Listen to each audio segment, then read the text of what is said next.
வணக்கம். நம்ம எல்லாரோட வாழ்க்கையிலுமே ஒரு காலத்துல நேர்மை தவறாத வாழ்ந்த மனுஷங்களை நம்ம பார்த்திருப்போம், கேள்விப்பட்டிருப்போம். ஆனா இன்னைக்கு நேரத்துக்கு தகுந்த மாதிரி வாழக்கூடிய மனுஷங்க தான் அதிகமா இருக்காங்க.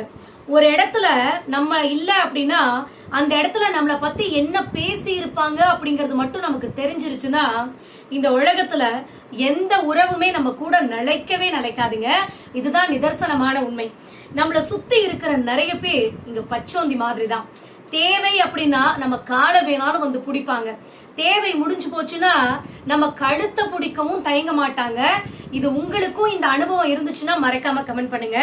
அதே மாதிரி நம்மளுடைய எதிர்பார்ப்புகள் ஒருத்தவங்க மேல நம்ம வைக்கிறோம் அப்படின்னா கண்டிப்பா அது ஏமாற்றத்தை கொடுக்கும் அப்படிங்கறதுதான் உண்மை.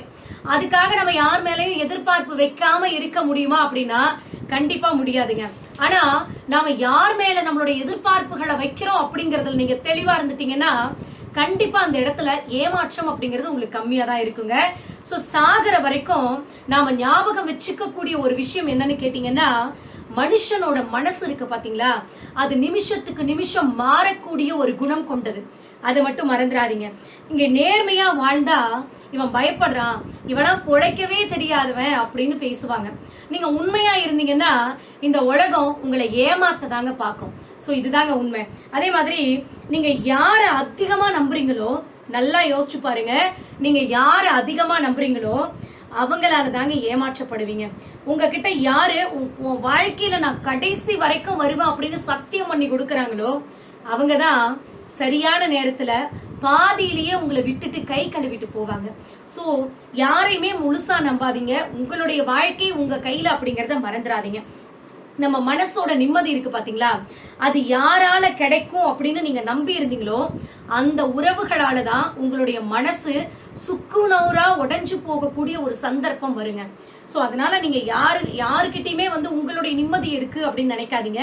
உங்களுடைய மனசு நிம்மதியா இருக்கணும் அப்படின்னா நீங்க மனசு வச்சா முடியும் அப்படிங்கறத முதல்ல நம்புங்க. நமக்கு துரோகம் செஞ்சவங்க இருக்காங்க பாத்தீங்களா, அவங்கள மட்டும் என்னைக்குமே மறக்கவும் மறக்காதீங்க, மன்னிக்கவும் மன்னிக்காதீங்க, மதிக்கவும் மதிக்காதீங்க. சோ இந்த விஷயத்த மட்டும் ஞாபகத்துல வச்சுக்கோங்க. இங்க நேரத்துக்கு தகுந்த மாதிரி பொருத்தமா பேசக்கூடிய மனுஷங்க இருக்காங்க பாத்தீங்களா, பொய்யா பேசிக்கிட்டு நேரத்துக்கு தகுந்த மாதிரி நடிச்சு பேசுறவங்களதான் இந்த உலகம் பரம யோகியன் அப்படின்னு பயங்கரமா மரியாதை கொடுப்பாங்க. சோ இன்னைக்கு இருக்கக்கூடிய காலகட்டம் அப்படி, நாம யாரையும் தப்பு சொல்ல முடியாதுங்க. சோ உங்களுடைய முகத்துக்கு முன்னால சிரிச்சு சிரிச்சு பேசுற எல்லாருமே நல்லவங்க, நமக்கு நல்லதுதான் நினைப்பாங்க அப்படின்னு நம்பிடாதீங்க. அவங்க சிரிப்புக்கு பின்னால கண்டிப்பா ஏதோ ஒரு உள்ளர்த்தம் இருக்கலாம். சோ எல்லாருடைய சிரிப்பும் அப்படித்தான் நான் சொல்ல கிடையாதுங்க. ஒரு சிலரை மட்டும்தான் நான் இந்த இடத்துல சொல்றேன். உங்களுடைய வாழ்க்கையிலுமே நீங்க ஒருத்தவங்க கிட்ட பேசுறப்பயே இவங்க யாரு என்ன எப்படின்னு ஈஸியா கண்டுபிடிச்சிடலாங்க. சோ அப்படி இருக்காங்க அப்படின்னா மறக்காம கமெண்ட் பண்ணுங்க. உங்களுடைய வாழ்க்கையில பெரும்பாலும் இங்க யாரையுமே புரிஞ்சுக்கிறதே கிடையாதுங்க. நீங்க நினைப்பீங்க அவங்க நம்மள புரிஞ்சுக்கிட்டாங்க அப்படின்னு சொல்லி நீங்க நினைச்சிட்டு இருப்பீங்க. ஆனா அவங்க நம்மள புரிஞ்சுக்கிட்ட மாதிரி நடிச்சுக்கிட்டு தான் இருப்பாங்க அப்படிங்கறதுதான் உண்மை.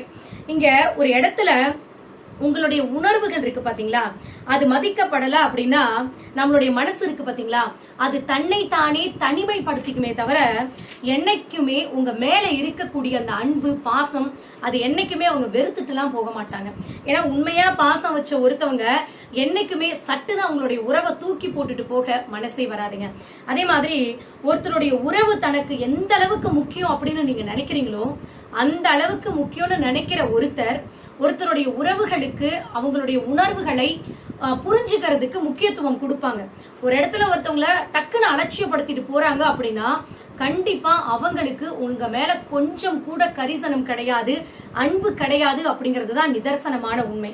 அதே மாதிரி வலுக்கட்டாயமா ஒரு சில உறவுகளை கொண்டு வந்து நம்ம பக்கத்துல வச்சுக்கிட்டு அவங்களுடைய போலியான அன்பை நீங்க பெறுவதை விட தனிமையா இருக்கிறது எவ்வளவு மேல் யோசிச்சு பாருங்க. அதே மாதிரி இங்க யாருக்குமே தொல்லை கொடுக்காம நீங்க தொடர்புல இருக்கீங்க அப்படின்னா என்னைக்குமே அந்த உறவு உங்களை தொலைக்கணும் அப்படின்னு நினைக்க மாட்டாங்க.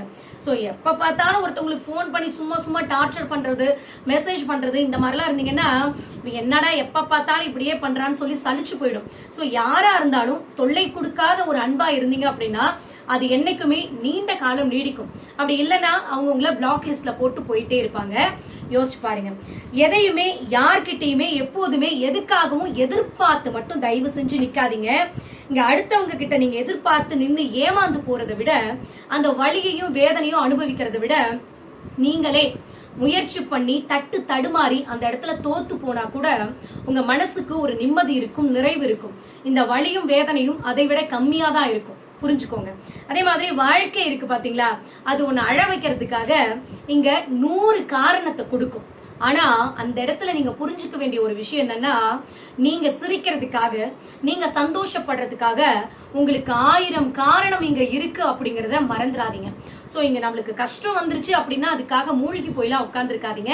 அந்த கஷ்டத்தை தாண்டி எப்படி வரணும் அப்படிங்கிறதுக்கு நீங்களா உங்களை புதுப்பிக்கணும். உங்களுக்கு நீங்களா செல்ஃப் கான்பிடன்ட் கொடுத்தீங்க அப்படின்னா கண்டிப்பா உங்களுடைய வாழ்க்கையில யாராலையும் உங்களை வீழ்த்தவே முடியாது. ஞாபகம் வச்சுக்கோங்க.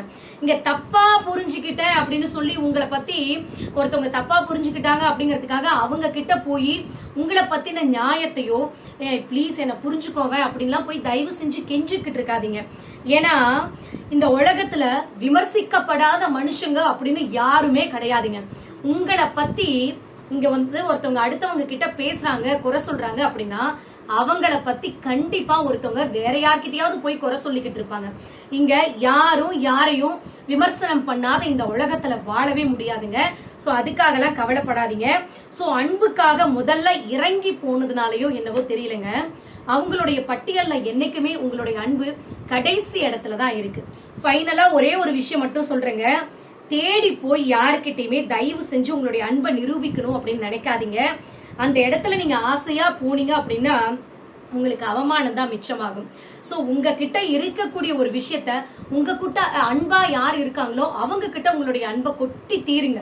கண்டிப்பா அது வேல்யூபிளா இருக்கும். அவங்க உங்க மேல திருப்பி பல மடங்கு பாசத்தை காட்டுவாங்க. அதை விட்டுட்டு யாருமே உங்ககிட்ட அன்பு காமிக்காத ஒரு இடத்துல நீங்க போய் அதை காட்டுறது ஒரு பைசாவுக்கு கூட பிரயோஜனம் கிடையாதுங்க. நம்மளோட சப்ஸ்கிரைபர் ஒருத்தவங்க கமெண்ட் பண்ணிருந்தாங்க, அதை நான் உங்களோட பேர் சொல்ல விரும்பலைங்க. அந்த பொண்ணுக்கு வயசு 34, அந்த பொண்ணுடைய கணவனுக்கு வயசு 62. சோ அவங்க அந்த கமெண்ட் பண்ணிருக்கப்ப எனக்கே ரொம்ப கஷ்டமா இருந்துச்சுங்க. அந்த பொண்ணு ஏதோ ஒரு காரணத்துக்காக அவரை கல்யாணம் பண்ணிட்டு போயிட்டாங்க. சோ அந்த பொண்ணோட ஃப்ரெண்டு சொல்லியிருக்காங்க, இது தப்பான ஒரு ரிலேஷன்ஷிப், இது உனக்கு தேவையில்லை அப்படின்னு சொல்லியிருக்காங்க. இந்த பொண்ணு இதெல்லாம் முடியாது, நான் அவர் கூட தான் வாழுவேன்னு சொல்லிட்டு வாழ்ந்திருக்காங்க. கடைசியில அவங்களுடைய கணவர் அவங்க இந்த பொண்ணை தூக்கி போட்டு போயிட்டாங்க. சோ அந்த பொண்ணு அவங்களோட ஃப்ரெண்டுக்கு போன் பண்ணி ரொம்ப ஃபீல் பண்ணி அழுதுருக்காங்க. அக்கா நீங்க சொன்னது உண்மைதான், கடைசி வரைக்கும் என்னை யூஸ் பண்ணிட்டு தூக்கி போட்டு போயிட்டாங்க அப்படின்னு. தயவு செஞ்சு ஒருத்தவங்க ஒரு ரிலேஷன்ஷிப் நீங்க தேர்ந்தெடுக்கிறீங்க அப்படின்னா அது சரியானதா, இந்த காலகட்டத்துக்கு அது சரிதானா அப்படின்னு தயவு செஞ்சு யோசிச்சு தேர்ந்தெடுங்க. ஏன்னா இது வாழ்க்கை. எத்தனையோ பேர் இந்த மாதிரி இருந்தவங்கலாம் கடைசியில தன்னுடைய வாழ்க்கையை தொலைச்சிட்டு நிக்கிறத நம்ம டிவில எவ்வளவு சோசியல் மீடியாவில நிறைய விஷயங்கள் பாக்குறோம். சோ தயவு செஞ்சு ஏமாந்துட்டு கடைசியில நீங்க அழுகிறது ஒரு பைசாவுக்கு கூட பிரயோஜனம் கிடையாதுங்க. அந்த பொண்ணு இன்னைக்கு சொல்லியிருக்காங்க, இந்த மாதிரி அவங்களோட ஃப்ரெண்டு கமெண்ட் பண்ணியிருந்தாங்க, இந்த மாதிரி என் ஃப்ரெண்டுக்கு இந்த மாதிரி ஆகிடுச்சு, இப்ப தூக்கி போட்டு அவனோட ஹஸ்பண்ட் போயிட்டாங்க, இப்ப அந்த பொண்ணு சூசைட் பண்ற நிலைமைக்கு போயிட்டா, உங்களோட வீடியோவை நான் அந்த பொண்ணுக்கு அனுப்பிச்சு இதை பாரு உனக்கு ஒரு கான்பிடென்ட் வரும்னு சொன்னேன். அதே மாதிரி அந்த பொண்ணு இன்னைக்கு உங்களோட வீடியோ பார்த்துட்டு இன்னைக்கு கான்பிடென்ட்டா இருக்கா அப்படின்னு சொன்னாங்க. உண்மையா என்னுடைய கோடான கோடி நன்றிகள்.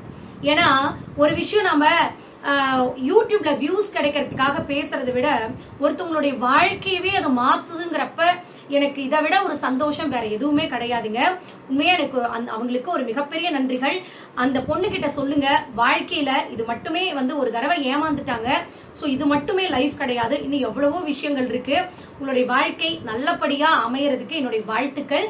இதுக்கு மேல இந்த மாதிரி ஒரு தப்ப பண்ணாதீங்க. இந்த வீடியோ பார்த்துட்டு இருக்க யாருக்காவது ஏதாவது ஒரு விஷயத்துல இந்த வீடியோ ஒரு மோட்டிவேஷனா இருக்கு அப்படின்னா மறக்காம கமெண்ட் பண்ணுங்க. கண்டிப்பா உங்க ஃப்ரெண்ட்ஸ் யாராவது இந்த மாதிரி இக்கட்டான சூழ்நிலையில இருக்காங்க அப்படின்னா ஷேர் பண்ணுங்க. கண்டிப்பா மறந்துடாதீங்க. நன்றி, வணக்கம்.